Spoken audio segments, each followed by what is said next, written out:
Not going to use breadcrumbs. Going to use saltines if I can get them open. Good thing I've been working out. And these little packages they have are just about the right amount to do this with.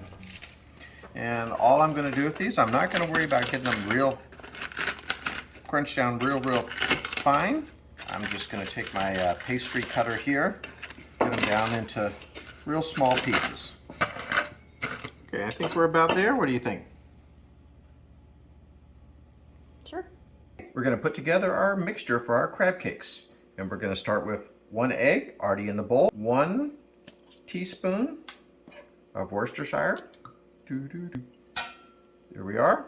2 teaspoons of Old Bay. 1, 2.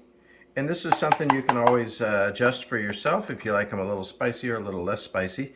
2 teaspoons of Dijon mustard. 1, and we're calling that 2. In there, we need 2 teaspoons of lemon juice. We'll use the same measuring. 1, and that might have been a little extra. We're going to call that 2. 1/4 cup of mayonnaise. Of course, that's Duke's mayonnaise. Into the pan it goes. A tablespoon of fresh parsley. We're going to use part of our parsley, and I'm going to guess that's about the right amount. There we go. We've got all of our wet ingredients in there now. I count them all. We're going to mix this up real quick, just like that. Get that egg mixed in with there with it. Make sure our Old Bay is mixed in good until we get a nice smooth mixture. I did this with a spoon before and it didn't go near as fast. This is going much better. I think that's mixed up enough. The last dry ingredient is the saltine crackers. We give that a little mix. Okay, and I think that's all mixed up pretty well. I'm going to finish out our crab cake mixture. You can see it's wet, but there's not a whole lot of it. This is all of our ingredients we mixed together. And what we're going to be putting in is a 4 1/4 ounce can of white crab meat. The recipe calls for 1 pound of crab, and then over here what we have is our cleaned Dungeness crab that I cleaned earlier.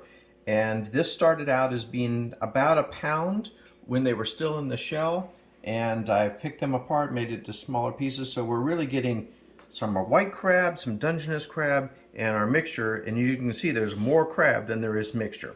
So I'm just going to put this in, easy there. We'll just kind of fold that in a little bit, get it mixed in. Go.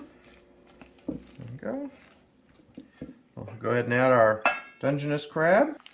And we're just going to stir this around and get it mixed up as best we can. And as you can see from this mixture, we've got more crab than anything else. So when you go to some place and they say, oh, we got crab cakes, and you search trying to figure out, is there actually any crab in here? That's not this kind of crab cake. This is the kind of crab cake that's going to knock your socks off. It's going to make your in-laws want to have dinner at your house. It's going to make your girlfriend smile at you real deeply. It's going to make your wife forgive you for something you did that you don't remember. About the girlfriend, maybe?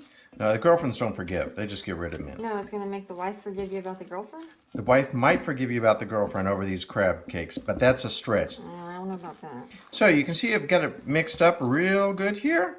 And just kind of work it a little bit. And I think that's about good. So we're going to form our crab cakes. I've got it's actually a pizza pan here with a little foil over it, and I've put a little non-stick on it. So I'm using a 1/3 cup measuring cup.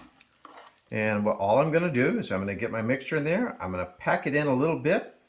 So they're solid there. And let it fall out. There's number 1. Now I'm using the 1/3 measurement because tonight this will be our dinner. If I was doing this maybe as an appetizer to a dinner and not the full meal, the main course of the dinner, I might choose to use the 1/4 and make little smaller ones that might go like on the side of an appetizer.